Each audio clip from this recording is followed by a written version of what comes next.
नमस्कार। चलिए शुरू करते हैं नैरेशन चेंज। आज हम लोग इंपरेटिव सेंटेंस को हम लोग डायरेक्ट स्पीच से इनडायरेक्ट चेंज करेंगे। चलिए शुरू करते हैं।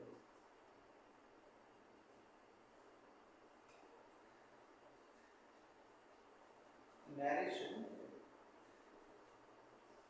चेंज। आज जो हमारा सेंटेंस होगा वो होगा imperative sentence. Imperative sentence.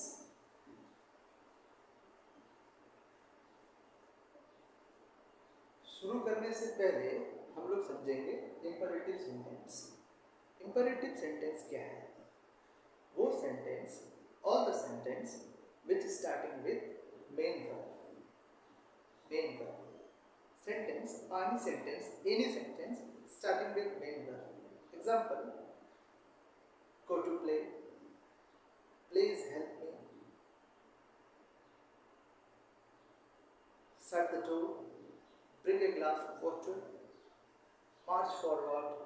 So these are sentences. ये सेंटेंस है जो मेन वर्ब से शुरू हो रहे हैं।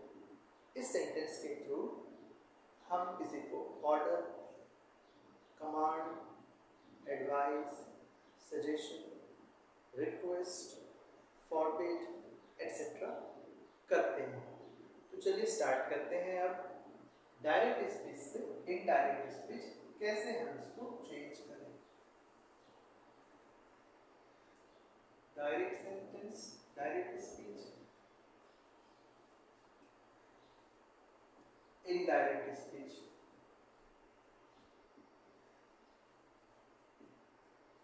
Indirect speech. So let's begin. Sentence number 1.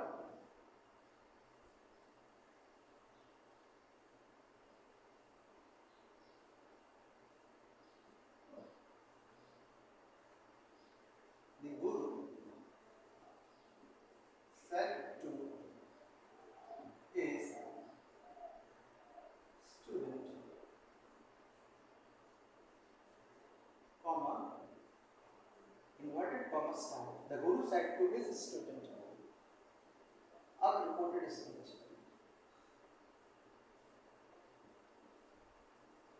Read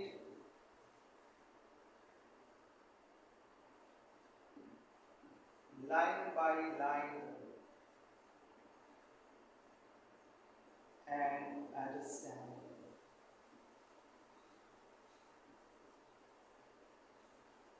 Full stop, inverted comma, close. So Guru said to his student, read line by line and understand. ये sentence देख सकते हैं स्टार्ट हुआ है वर्ब से। रीड करना, रीडिंग करना एक वर्ब है, तो एक वर्ब से शुरू हुआ है, इसीलिए ये इंपरेटिव सेंटेंस है। तो देखेंगे ऐसे सेंटेंस को हम लोग कैसे बना सकते हैं।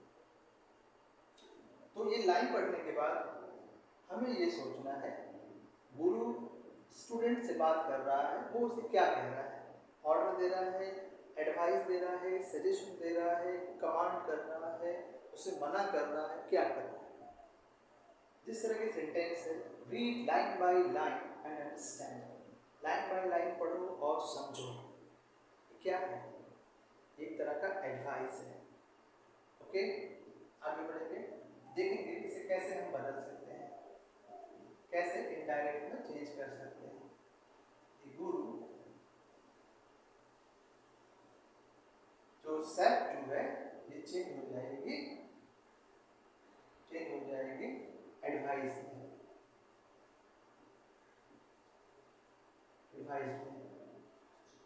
Advised his student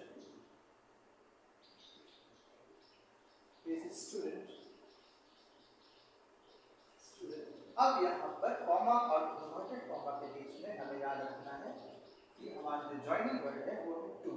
ये हमें याद रखना है, टू। अब उसके बाद में read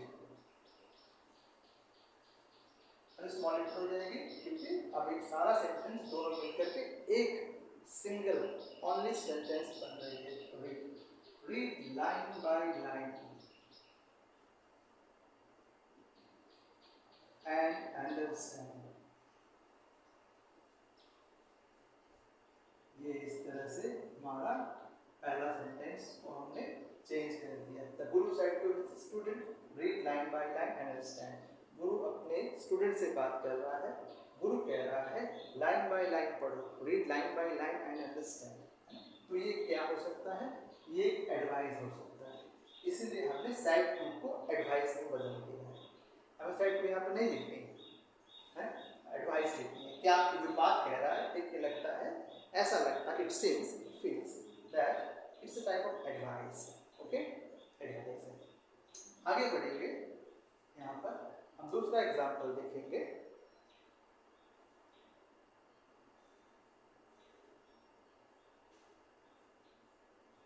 Ram said to his guru,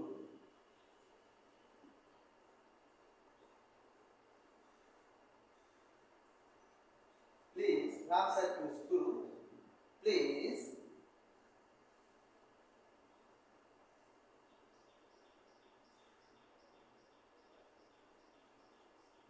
help me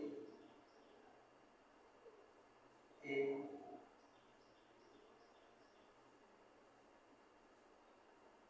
assisting subject, full stop, inverted comma, close। तो अब राम जो है अपने गुरु से कह रहा है प्लीज हेल्प मी, है ना? ये सब प्लीज हेल्प मी से क्या पता चल रहा है कि राम अपने गुरु से बात कर रहा है और उसे क्या कहना चाह रहा है, रिक्वेस्ट। इस वर्ड प्लीज, काइंडली, ये सारे शब्द से ये पता चलता है कि वो रिक्वेस्ट कर रहा है। तो देख लेते हैं यहाँ पर उसी तरह से राम रिक्वेस्ट।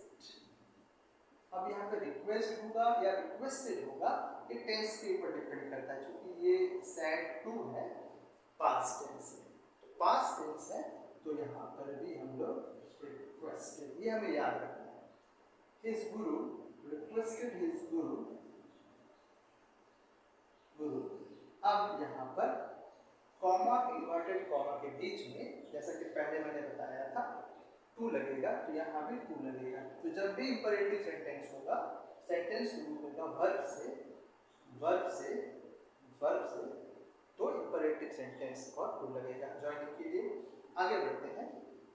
टू, ये जो प्लीज है ये हट जाएगी। क्यों हट जाएगी? क्योंकि इसी से हमें पता चला है कि ये रिक्वेस्ट करना है, तो प्लीज सब हट जाएगी।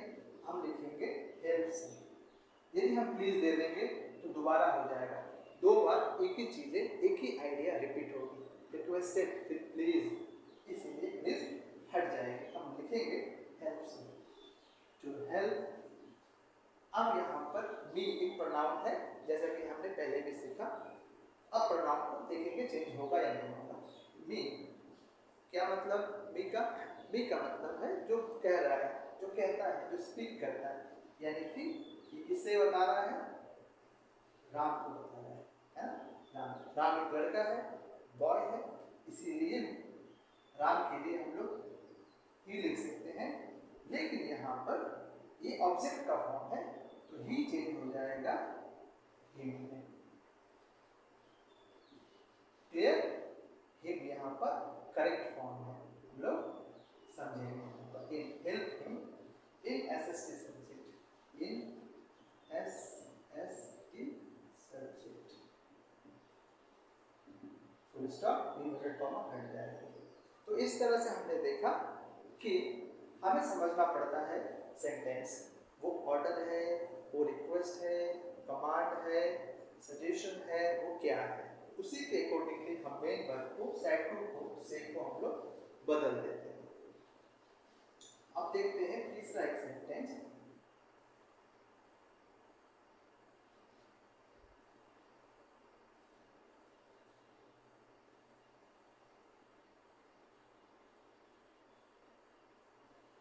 The guru says to Ram, comma, inverted comma में गुरु अब राम से कहता है, राम से कह कहता है?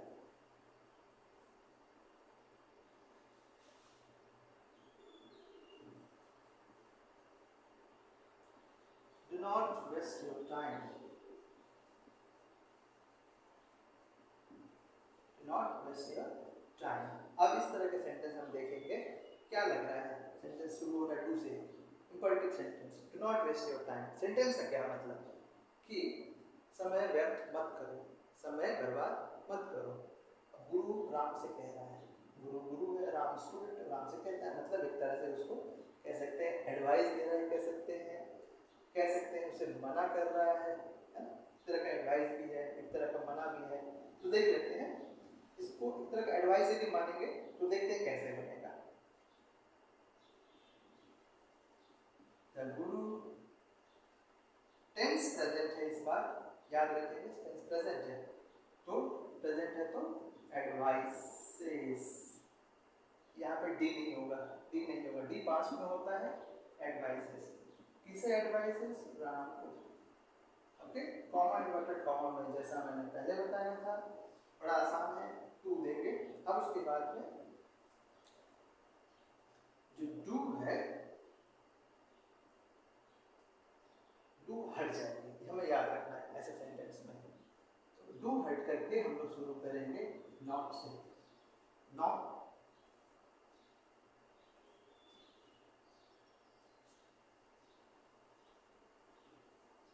हम लोग यहाँ पर शुरू करेंगे टू नॉट।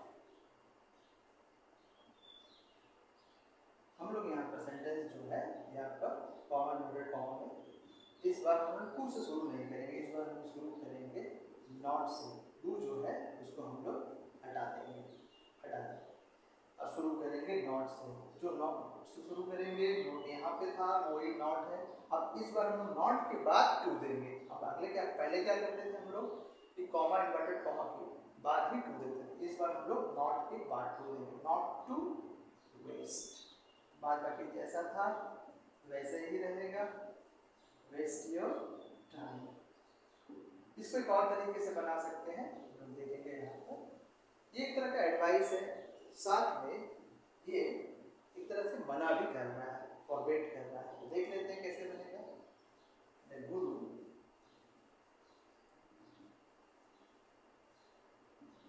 फॉरबिड्स, फॉरबिड मतलब मना करना, प्रेजेंट टेंस है इसीलिए हमने फॉरबिड लिखा। यस लिखा, क्यों यस लिखा?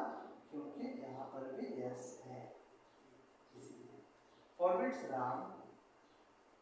फॉरबिड का मतलब मना करना, इसका मतलब इसमें नॉट पहले से है ना, आज्ञा नहीं देना, इसका मतलब नॉट पहले से है, इसलिए यहाँ पर अब नॉट हम लोग नहीं लिखेंगे। यहाँ पर हम लोग शुरू करेंगे इस बार टू से, इस बार नॉट से शुरू नहीं करेंगे। एडवाइस में नॉट नहीं था, इसलिए अलग से यहाँ से नॉट लिखना पड़ा हमें, लेकिन फॉरबिड में ऑलरेडी इसके अंदर नो का फीलिंग सेंस ऑलरेडी है, इसलिए हम लोग अलग से नॉट नहीं लिखेंगे। हम लोग इस बार टू से शुरू करेंगे और हम लोग इस बार टू के साथ में नॉट को भी हटा देंगे। नॉट क्यों हटा दिए? क्योंकि फॉर्मेट में नॉट है, इसलिए इस बार नॉट को हटा दिए, है ना। और पहले वाले में डू को इसलिए हटा दिए थे, डू का यूज होता है नॉट के सेंटेंस को बनाने में, है ना। तो इसलिए हम लोग इस बार नॉट को भी हटा दिए, क्योंकि नॉट का सेंस फॉर्मेट में ऑलरेडी इनबिल्ट है ना। आगे बढ़ेंगे, इस बार हम लोग टू लिख करके डायरेक्ट हम लोग मेन वर्ब से शुरू कर देंगे। वेस्ट, यहाँ पर योर जो है, योर का मतलब यू का मतलब सुनने वाला। तो इस सेंटेंस में गुरु और राम के बीच बात हो रही है। गुरु एक तरफ है, राम एक तरफ है। गुरु कह रहा है, राम सुन रहा है, तो इसका मतलब राम सुन रहा है यहाँ पर। तो यहाँ योर का मतलब राम हो गया, है ना। तो राम को हम लोग चेंज करेंगे, राम को हम लोग चेंज करेंगे हिम, सॉरी इसको हम लोग हिस में चेंज करेंगे, क्योंकि योर का मतलब पॉजिटिव फॉर्म है, हिस का मतलब पॉजिटिव फॉर्म है, हिस टाइम। ओके, हिस लड़का के लिए लगता है, बॉय के लिए लगता है, मेल के लिए लगता है, राम एक बॉय मेल है, इसलिए ओके। और योर पॉजिटिव फॉर्म है और इसलिए हमें पॉजिटिव फॉर्म देना होगा, हिस की पॉजिटिव फॉर्म है। इस तरह से हम लोग इंपरेटिव सेंटेंस में बना सकते हैं। हमें ध्यान रखना है, टेंस का ध्यान रखना है। टेंस यदि हमारा पास्ट है तो वो भी पास्ट होगा, प्रेजेंट है तो प्रेजेंट होगा। और हमें यहाँ पे ध्यान रखना है कि वो सेंटेंस ऑर्डर है, कमांड है, एडवाइस है, सजेशन है। चलिए जल्दी से हम लोग देख लेते हैं यहाँ पर कितने तरह के हो सकते हैं, कितने तरह के सेंटेंस यहाँ हो सकते हैं। चलिए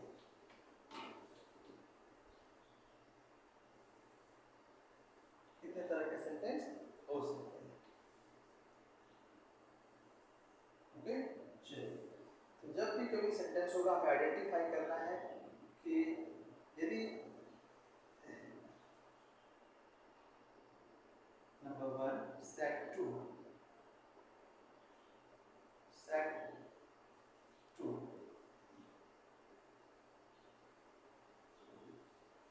की जगह पर यहाँ पर हो सकता है ऑर्डर, हो सकता है यहाँ पर कमांडेड, हो सकता है यहाँ पर एडवाइज, हो सकता है यहाँ पर सजेस्टेड, हो सकता है सजेस्टेड, हो सकता है फॉरवर्ड, हो सकता है रिक्वेस्टेड, हो सकता है। तो हमें कैसे पता चलेगा? सेंटेंस के भाव से। सेंटेंस हमें पढ़ना पड़ेगा रिपोर्टिंग स्पीच। रिपोर्टिंग स्पीच के भाव से हमें पता चलेगा कि वो रिक्वेस्ट है, ऑर्डर है, कमांड है, एडवाइस है, सजेशन है कि फॉरवर्ड है। यदि आपको समझ नहीं आता है, यदि कुछ नहीं समझ आ रहा है कि वो किस तरह के सेंटेंस है, सिंपली वन मास्टरमाइंड हम उससे यूज कर सकते हैं आस्क, आस्क्ड, आस्क्ड या आस्क। यदि कुछ समझ में नहीं आ रहा है कि वो ऑर्डर है, कमांड है, रिक्वेस्ट है, सजेशन है, क्या करनी है, हमें समझ नहीं आ रही है, तो हम आस्क या आस्क का यूज कर सकते हैं डिपेंडिंग ऑन टेंस। यदि टेंस प्रेजेंट है तो आस्क का यूज कर लेंगे, यदि टेंस पास्ट है तो आस्क्ड का यूज कर लेंगे। ठीक है, आगे बढ़ते हैं नंबर 2 में। बिटवीन कॉमा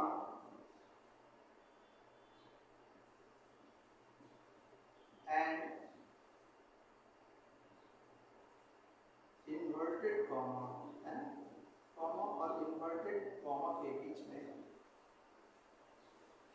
क्या है? लेकिन कॉमा इन्वर्टेड कॉमा के बीच में क्या है? यहाँ पर बीच में 2 होगा, हमें याद रखना है 2 होगा। ठीक है, उसके बाद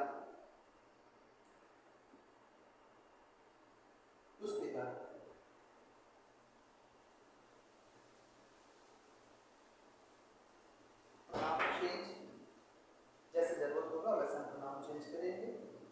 ओके,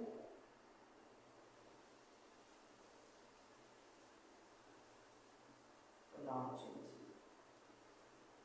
जहाँ पर भी रिक्वायरमेंट होगी,